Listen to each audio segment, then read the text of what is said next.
பழங்குடியின மக்களை வெறும் வாக்கு வங்கியாக பயன்படுத்தப்படுவதாக தமிழக ஆளுநர் கூறியது மோசமானது என மார்க்சிஸ்ட் கம்யூனிஸ்ட் மாநில செயலாளர் கே பாலகிருஷ்ணன் தெரிவித்துள்ளார்.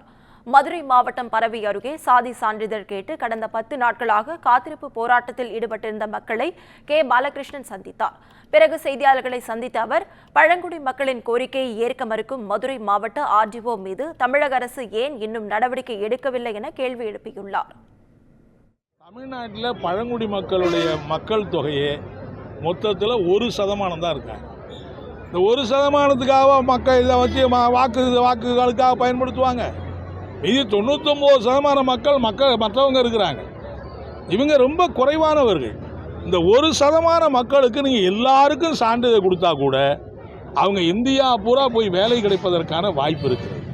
எனவே இதை வாக்கு வங்கியாக ஆளுநர் சொல்லி திசை திருப்புவதோ ஏதோ வாக்குக்காக தான் இதெல்லாம் பண்ணுறோம் அப்படின்ட்டு சொல்கிறதெல்லாம் பச்சை அயோக்கியத்தனம் என்பதை நான் தெரிவிச்சுக்க விரும்புகிறேன்.